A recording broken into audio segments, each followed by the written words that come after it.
Il y a vraiment un sens du service public très très fort en ARS. Je pense que ça en surprendrait plus d'un, le métier de médecin en ARS.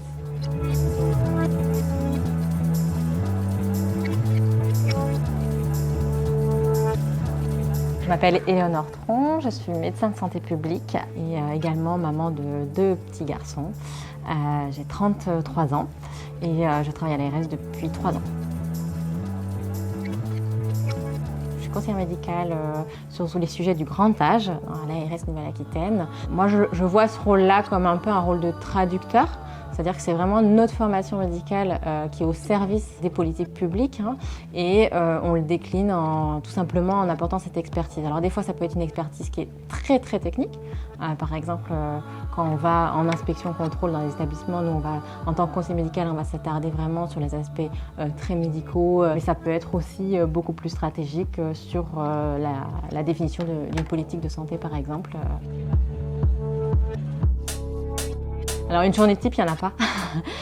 C'est tous les jours différents. J'ai bien sûr toute une partie de traitement de mails qui peuvent être très divers, des réunions sur différentes thématiques. On peut avoir des déplacements aussi. Ça peut être des journées d'inspection. Aussi, on a des choses un peu plus inopinées. On l'a vu avec la crise sanitaire et le Covid. Ou encore, comme les incendies qu'on a eu cet été en Gironde. Bonjour. Salut. Il y a les nouveaux internes. Hey.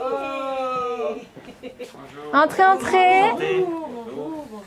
Alors ce matin, on a accueilli les internes de santé publique qui vont effectuer leur prochain stage au sein de l'agence. Re-bienvenue, bienvenue Philéon, toi qui es la première fois.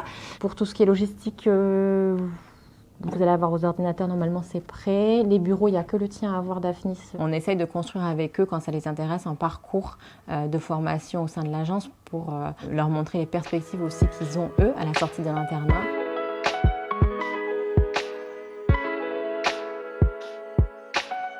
Durant tout mon externat, j'ai eu besoin de comprendre le système dans lequel les médecins évoluent, le système de santé de façon plus globale. J'avais cette soif de comprendre le système et c'est vrai que la spécialité de santé publique pour ça est géniale parce qu'on on peut aborder tous les aspects du système de santé. Et puis c'est arrivé à un moment aussi de ma vie où j'ai rencontré mon conjoint et où il y a eu aussi des choix personnels d'exercice.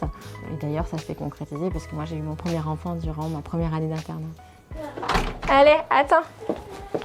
Hop, tu ouvres le portail? Tiens, allez, tiens. Ouais, là. Oh là là, il y a le soleil. Et tac, allez, tac. Allez, c'est parti.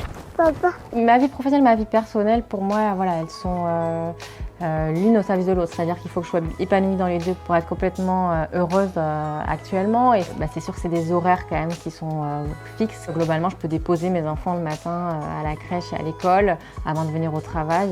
Et je débauche vers 17h30, 18h. Alors après, il n'y a pas assez d'heures dans une journée quand même, mais il y a cette souplesse en tout cas. On a aussi la possibilité de pouvoir télétravailler. C'est quand même un confort de vie. Et ensuite, on a quand même beaucoup de congés. Là, on va à l'Agence régionale de santé de Limoges. On va sur un atelier avec une dizaine d'EHPAD sur le circuit du médicament. Si, à plus. Là, j'étais au téléphone avec un médecin coordonnateur d'un EHPAD de Gironde qui m'a appelé pour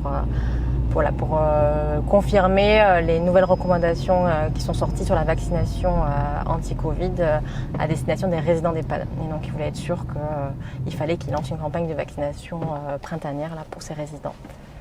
Ça arrive souvent qu'on vous appelle comme ça pour ce Alors, genre de conseils oui. Confrères. Je suis médecin référent grand âge à l'ARS, donc c'est vrai que quand les EHPAD ont des questions sur des recommandations ou des choses comme ça, assez facilement, moi je leur réponds. C'est très riche pour nous aussi d'avoir le retour des professionnels de terrain, de savoir si c'est clair ou si c'est pas clair, les recommandations qu'on a diffusées.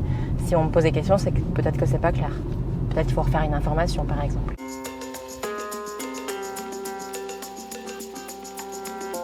Nous, on est ravis de vous accueillir à l'ARS, donc ici Limoges.